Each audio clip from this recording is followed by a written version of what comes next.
Hello बच्चों, कैसे हो? कल हमने रिप्रोडक्शन इन ऑर्गेनिजम्स का एसेक्सुअल मोड ऑफ रिप्रोडक्शन किया था।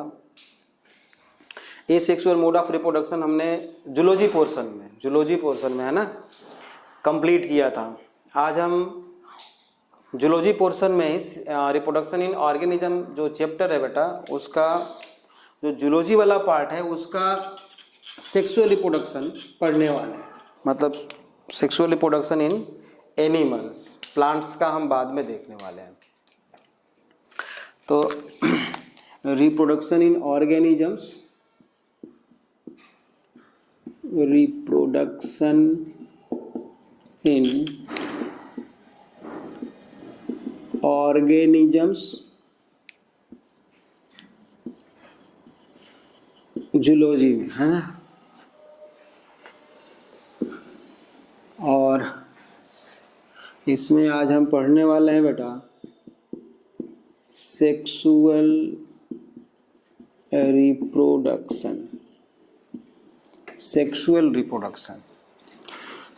रिप्रोडक्शन के बेटा 3 स्टेप होते हैं, मेजर स्टेप 3 होंगे। पहला होगा बेटा प्री फर्टिलाइजेशन, ठीक है। Fertilisation,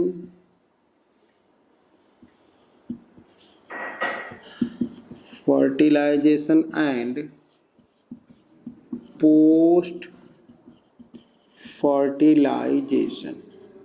pre fertilisation, fertilisation and post fertilisation. Pre fertilisation में बेटा 2 स्टेप है। पहला है गैमीट फॉर्मेशन, है ना। गैमीट फॉर्मेशन में 2 चीजें आती हैं बेटा। अगर मान लो मेल गैमीट फॉर्म हो रहा है, मेल गैमीट, तो उसको क्या हम बोलेंगे? स्पर्मेटोजेनेसिस,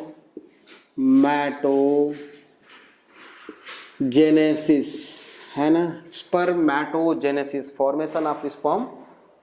और अगर फीमेल गैमीट अगर बन रहा है बेटा तो उसको हम बोलते हैं oogenesis, ठीक है। इसके बाद वाला स्टेप आता है बेटा गैमीट ट्रांसफर, है ना। Gamete transfer. फर्टिलाइजेशन में आएगा बेटा सिंगैमी। फर्टिलाइजेशन और सिंगैमी एक ही है लगभग, मान के चलो तो, लेकिन थोड़ा सा डिफरेंस है दोनों में। Fertilisation is the complex event, है ना, in which the last stage of fertilisation is syngamy, जो अभी हम देखेंगे थोड़ा देर इसके बाद 1 by 1 करके सारा देखने वाले हैं। पोस्ट फर्टिलाइजेशन में बेटा हम डेवलपमेंट पढ़ते हैं, मतलब डेवलपमेंटल बायोलॉजी, है ना। डेवलपमेंट पढ़ेंगे, डेवलपमेंट या डेवलपमेंटल बायोलॉजी, ठीक बात है। अच्छा, अब गैमेटोजेनेसिस में बेटा कुछ बहुत ज़्यादा बताने की ज़रूरत नहीं है मुझे, आप पहले से भी इसके बारे में जानते हो। गैमेटोजेनेसिस मतलब गैमीट फॉर्मेशन को हम गैमेटोजेनेसिस बोलेंगे। यहाँ पे मैं लिख दूँ चाहे तो, या यहाँ पे लिख देता हूँ गैमेटोजेनेसिस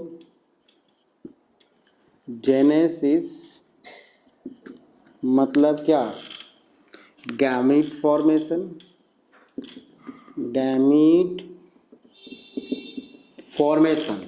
ठीक बात है।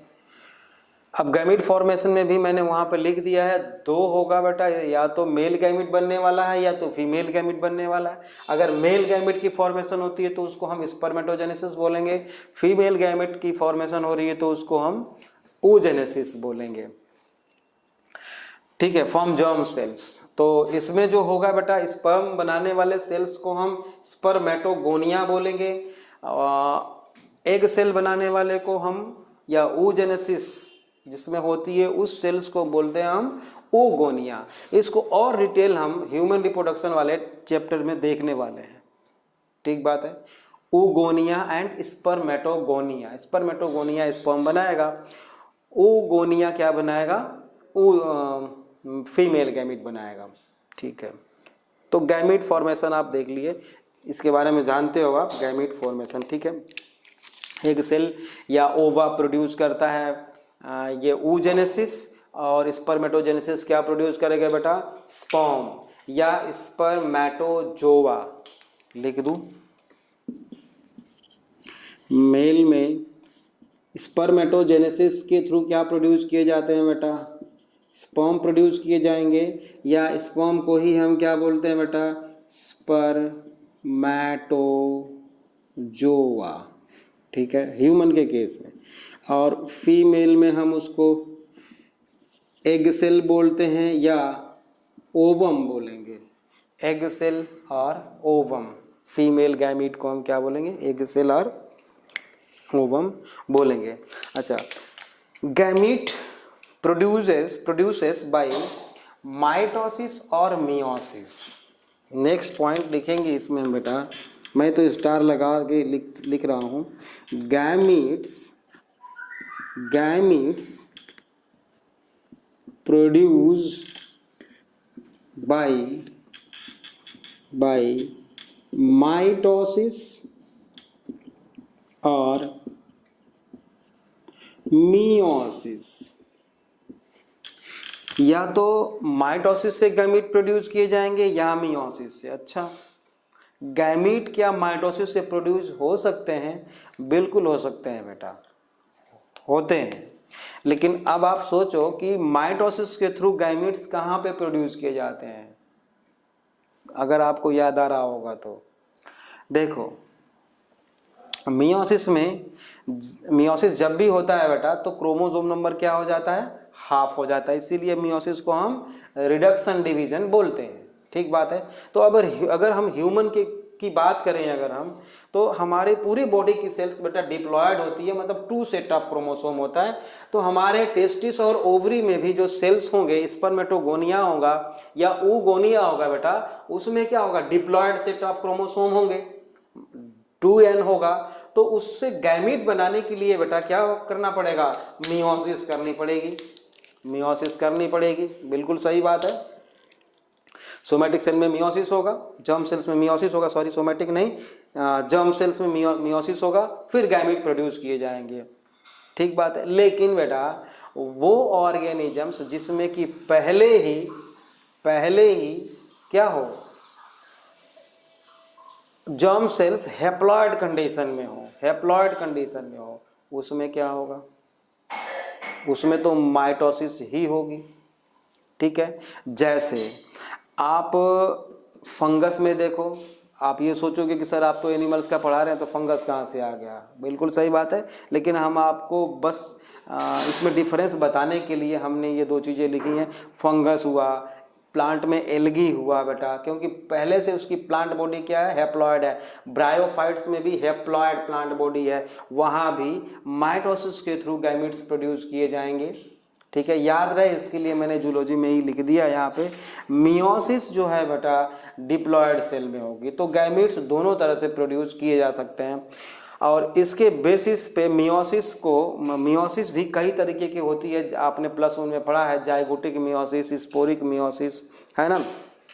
हाँ, और sporic meiosis, zygotic meiosis, gametic meiosis and sporic meiosis, 3 तरह की मियोसिस भी पढ़ा है आपने, हमने सेल डिवीजन में भी इस चीज़ को पढ़ा था। अच्छा, इसका एक्सेप्शन है ये भी है बेटा कि एक पार्थेनोजेनेसिस होता है जिसको अभी हम पढ़ने वाले हैं, लेकिन उसमें एग सेल से ही एक डेवलपमेंट कर होता है, एक सेल में ही डेवलपमेंट होता है बेटा, और वो एक कंप्लीट ऑर्गेनिजम्स को प्रोड्यूस करता है एग सेल, जो कि अभी हम इसी चैप्टर में देखने वाले, आज ही शायद देखें उसको भी। तो गैमेट्स प्रोड्यूस बाय माइटोसिस और मियोसिस, ये तो बात समझ में आ गई आपको, बहुत सिंपल है, आसान है, कोई बहुत नई चीज़ हम नहीं बता रहे हैं यहाँ पे। अच्छा, स्पर्म जो है बेटा यूजुअली स्मॉल साइज होगा, मोटाइल होगा और लार्ज होगा, है ना, लार्ज इन नंबर होगा, स्मॉल होगा। लिख लो चाहो तो लिखो। Next point, male gametes, male gametes smaller in size, ठीक है, मोटाइल, ठीक है, लिखते जाओ, smaller in size, motile and large in number, मतलब नंबर में बहुत ज़्यादा होगा। ऐसा इसलिए बेटा कि इसको कुछ डिस्टेंस ट्रेवल करना होता है, ड्यूरिंग दिस टाइम बहुत सारे स्पर्म्स की डेथ हो सकती है, पॉसिबिलिटी है, इसीलिए बहुत ज़्यादा नंबर में इनका नंबर बहुत ज़्यादा होता है। मेल गैमीट्स का है ना, large in number than female gametes, ठीक बात है। नेक्स्ट पॉइंट लिखिए, female gamete usually non motile, female gamete usually non motile and larger in size, non motile and larger in size, ठीक है। अच्छा, अब एक पॉइंट लिखिए आप, नेक्स्ट पॉइंट लिखो, in primates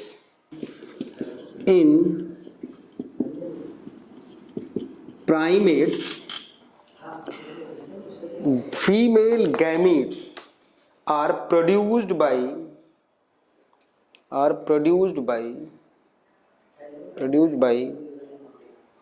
menstrual cycle।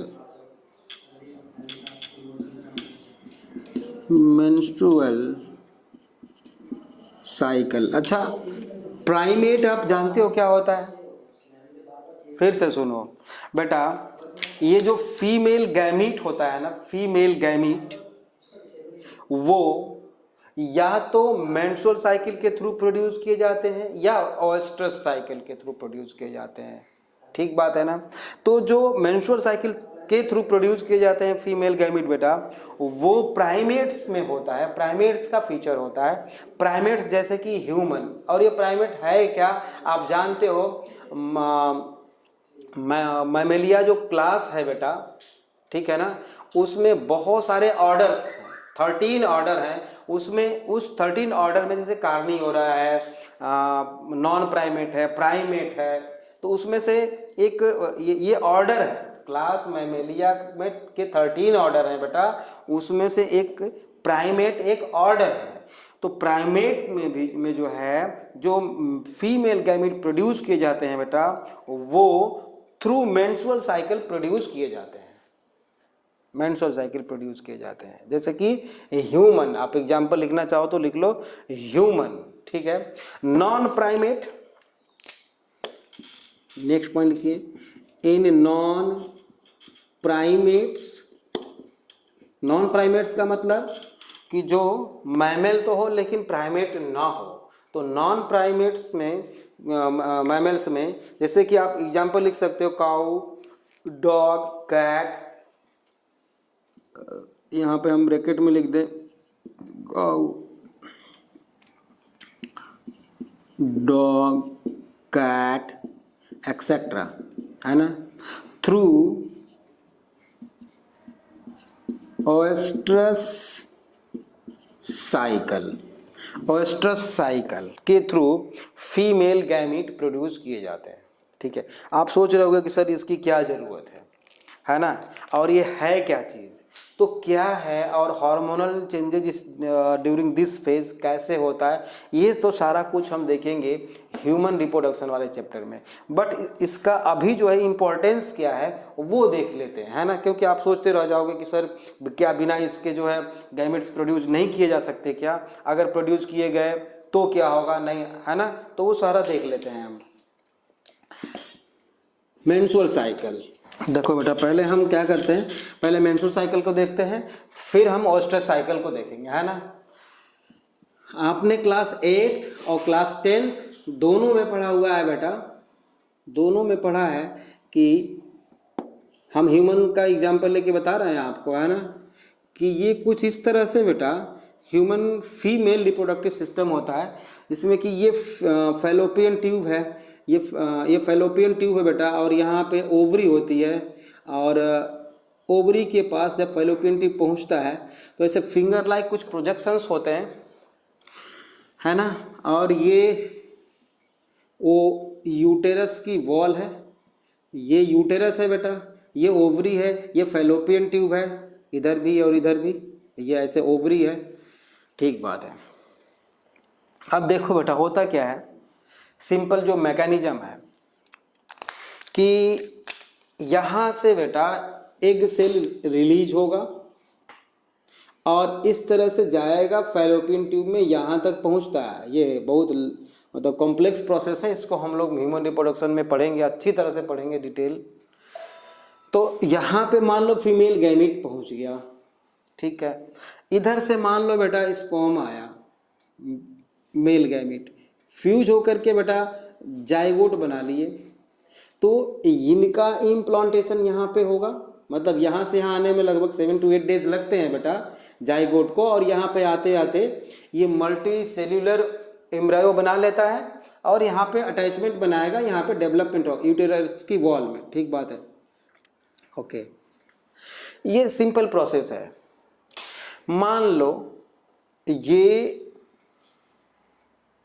Fertilisation नहीं हुआ, यहाँ पे फर्टिलाइजेशन मान लो नहीं हुआ, तो फिर क्या होगा? अब ये जो इंडोमेट्रियम की वॉल है बेटा, ये तो एज इट इज रहेगी, ठीक है। तो नेक्स्ट मंथ जब यहाँ पे मान लो इतना ध्यान रहे कि विद इन 1 मंथ या 1 मेंस्ट्रुअल साइकिल एक ही एग सेल रिलीज होता है। तो मान लो यहाँ पे मेंस्ट्रुअल साइकिल नहीं हुई और यूटेरस ज्यों का त्यों पहले जैसा बना हुआ है, तो ये अगर तो इसमें इन्फेक्शन के चांसेस बहुत ज़्यादा होंगे, ठीक है। तो ये नेचर ने ऐसा बना दिया बेटा कि ये जो यूटेरस है बेटा एवरी मंथ मतलब 1 मेंस्ट्रुअल साइकिल में ये डिग्रेड होती रहती है, और इसमें ब्लड वेसल्स भी होंगी, तो ब्लड वेसल्स म्यूकस ये सारा का सारा क्या होगा, बाहर निकलता है बेटा, इसी को हम मेंस्ट्रुअल साइकिल बोलते हैं। तो 28 डेज के साइकिल में होता क्या है बेटा, ये मान लो मेंस्ट्रुअल साइकिल आज स्टार्ट हुई है, डे 1 है ये, तो 14th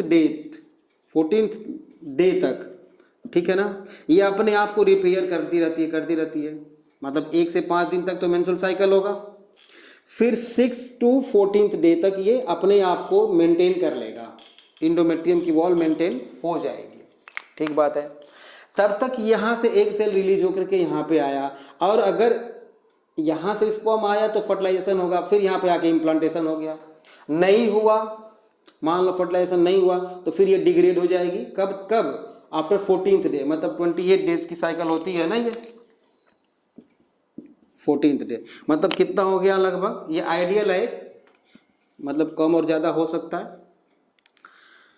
तो ये 28 डेज हो गया, तो 28 डेज के बाद फिर से ये डिग्रेड होने लगेगा, वॉल ऑफ इंडोमेट्रियम है ना, विद ब्लड, तो ये बाहर आएगा फिर से, मतलब ये रिपेयर करता रहता है। एक साइकिल चलती है बेटा 28 डेज तक, और इस 28 डेज साइकिल के बीच में लगभग 14th डे मान लो अभी, तो इसको कब और कैसे हम पढ़ेंगे, एग सेल रिलीज होता है ना, यहाँ से ओवुलेशन जिसको हम बोलते हैं।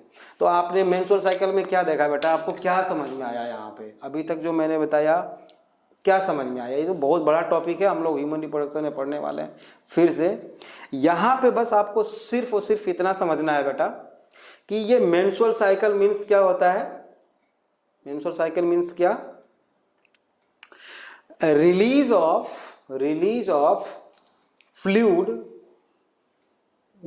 फ्लूइड थ्रू रिप्रोडक्टिव सिस्टम या थ्रू सर्विक्स और vagina, from the vagina outside from the body.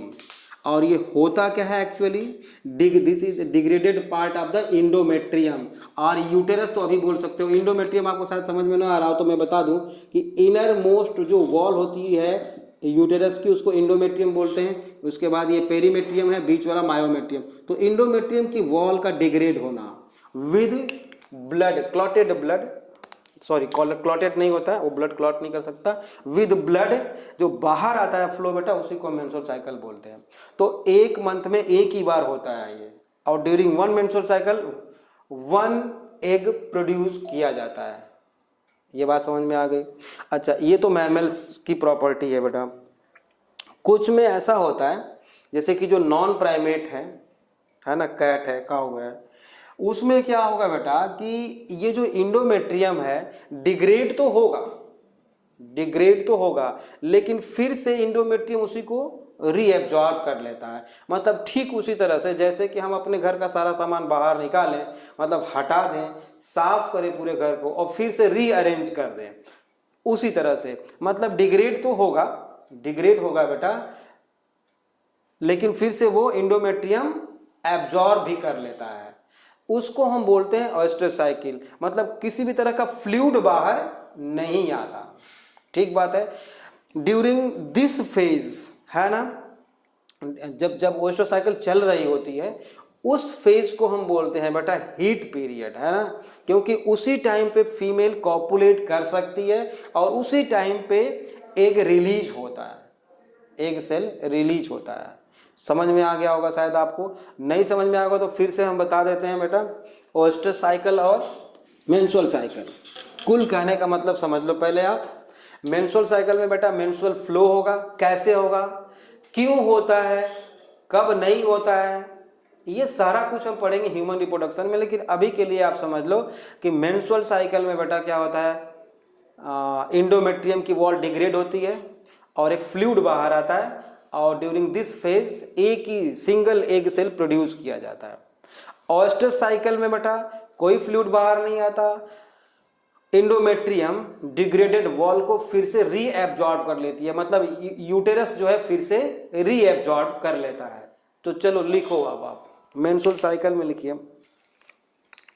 लिखिए इन primates oogenesis occurs through menstrual cycle. In primates oogenesis occurs through menstrual cycle.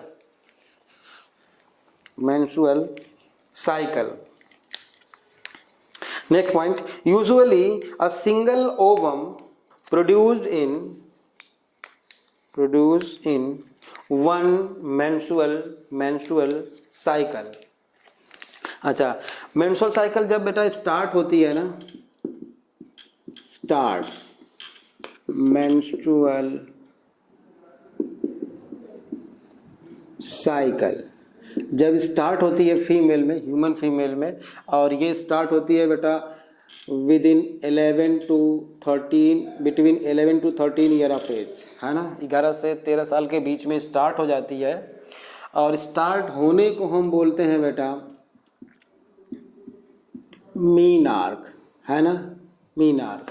और जब ये बंद हो जाती है बेटा, है ना, स्टॉप हो जाती है, मेंस्ट्रुअल साइकिल जब बंद हो जाती है उसको हम बोलते हैं बेटा मेनोपोज।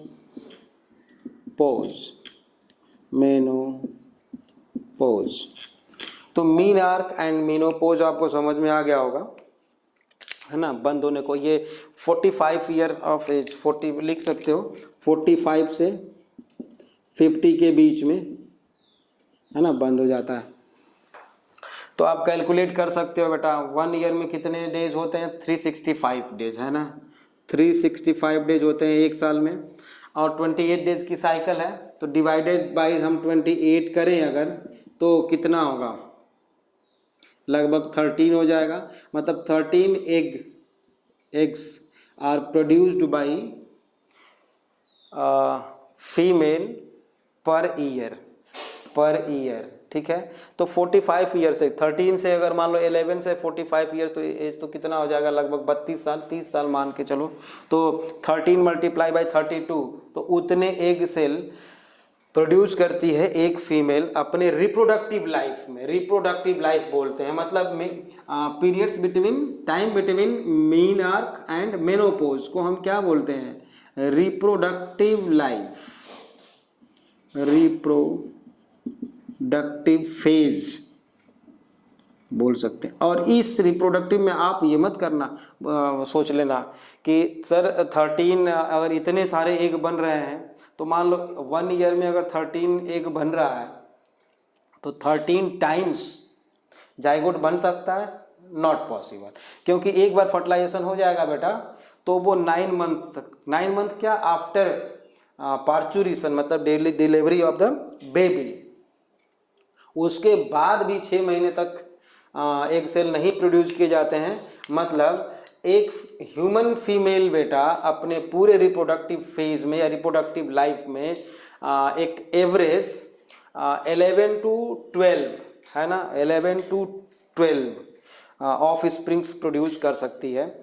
हम महाभारत की बात नहीं कर रहे हैं, आप लोगों ने सुना होगा महाभारत इस समय चल रहा है, कोरोना काल में आ रहा है ना। तो महाभारत में आप लोगों ने सुना होगा कि दुर्योधन के कितने भाई थे, 99, मतलब दुर्योधन को लेके 100। तो हम उसकी बात नहीं कर सकते, शायद वो क्लोन थे, वो आपने अगर अच्छी तरह से देखा हो तो वो क्लोन थे, और क्लोन कैसे बनते हैं वो भी हम बाद में आपसे बात करेंगे। ये हम महाभारत नहीं, भारत की बात कर रहे हैं इस टाइम पे। तो 11 to 13 of springs produced by female in her reproductive life. Reproductive life हम किसको बोल रहे हैं बेटा, time period between menarche and menopause, याद रखना, मीनार्क एंड मेनोपोज, ठीक बात है। नेक्स्ट पॉइंट लिखिए आप, ओएस्ट्रस cycle. ओएस्ट्रस cycle, ओएस्ट्रस cycle, it is characterized by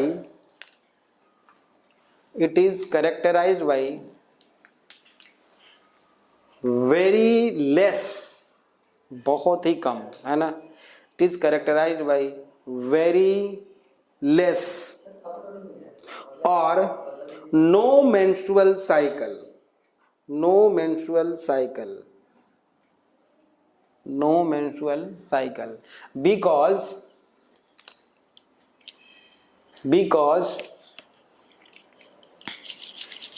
the degraded endometrium is absorbed by uterus itself, full stop। in different, next point, in different group of mammals, in different group of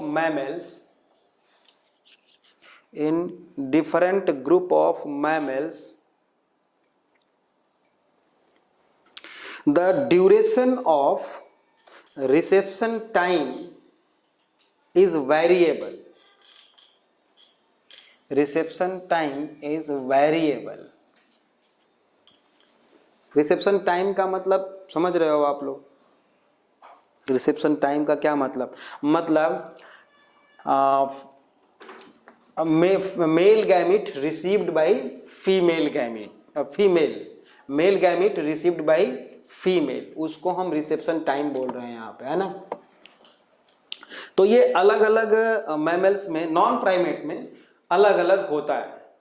for example लिखिए, for example in rat 4 to 5 days, 4 to 5 days। in elephant several cycle in a year, per year, in elephant several cycle in a year, ठीक है।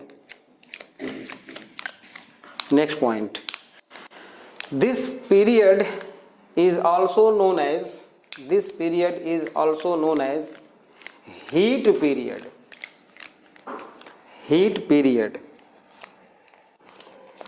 this period is also known as heat period। next point, during this period ovulation takes place, during this period ovulation takes place, during this period ovulation takes place। ovulation आप समझ रहे हो ना क्या है, release of egg cell from ovary को हम क्या बोलेंगे, ओवुलेशन, ठीक है, release of egg cell from ovary. in during this time ovulation takes place. Next point, females are most sensitive for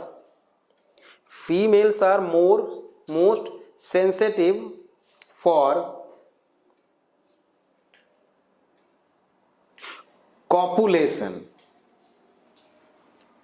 Most sensitive for copulation. So this phase is also known as heat period. मतलब इसी time पे female copulate कर सकती है with mail, है ना, इसी time पे, पर्टिकुलर टाइम पे। जैसे आप लोगों ने देखा होगा, डॉग्स में तो देखा ही होगा, मुझे लगता है अक्टूबर के टाइम पे वो, हाँ ना, हाँ अक्टूबर के टाइम पे। तो ये डिफरेंट मैमल्स में डिफरेंट टाइमिंग इसकी हो सकती है। मैंने अभी बोला कि रैट में 4 to 5 डेज में हो सकता है, और उसमें एलिफेंट में मैंने बताया several times in a year हो सकता है, ठीक है। अच्छा, heat period during this time ओएस्ट्रस cycle completed, है ना, मतलब एक सेल रिलीज होता है उस टाइम पे, ठीक है। मॉन्की, डॉग, डियर, है ना, उसमें हो जाएगा बेटा 1 साइकिल पर ईयर होता है, ऐसे कुछ होता है, हाँ 1 साइकिल पर ईयर, ठीक है, 1 साइकिल पर ईयर। यहाँ तक समझ में आ गया। फिर नेक्स्ट, गैमीट ट्रांसफर। तो गैमीट ट्रांसफर बेटा, जो एक्वेटिक एनिमल्स होते हैं, बेटा एक्वेटिक, उसमें नो कॉपुलेटरी ऑर्गन, जो एक्वेटिक एनिमल्स होते हैं उनमें कॉपुलेटरी ऑर्गन नहीं पाए जाते हैं। और बेटा जो टेरेस्ट्रियल होंगे उसमें कॉपुलेटरी ऑर्गन पाया जाता है ना। ये एक्वेटिक जो एनिमल्स होते हैं उनमें एक्सेप्शन भी है कुछ, जिससे कि एक्सेप्शन में लिख लो, एक्वेटिक में एक्सेप्ट शार्क, है ना, शार्क में बेटा कॉपुलेटरी ऑर्गन पाया जाता है, वो एक्वेटिक है फिर भी, है ना। क्लैस्पर पाया जाता है। नेक्स्ट है बेटा फर्टिलाइजेशन। अब फर्टिलाइजेशन में बेटा एक्सटर्नल हो सकता है और इंटरनल हो सकता है। नेक्स्ट है बेटा फर्टिलाइजेशन में भी 2 चीज़ें हैं, या तो एक्सटर्नल होगा या तो इंटरनल होगा। एक्सटर्नल किस में होगा? जो एक्वेटिक होंगे बेटा, एक्वेटिक एनिमल्स होंगे उनमें एक्सटर्नल फर्टिलाइजेशन होता है ना, क्योंकि मीडियम मिल जाता है उनको।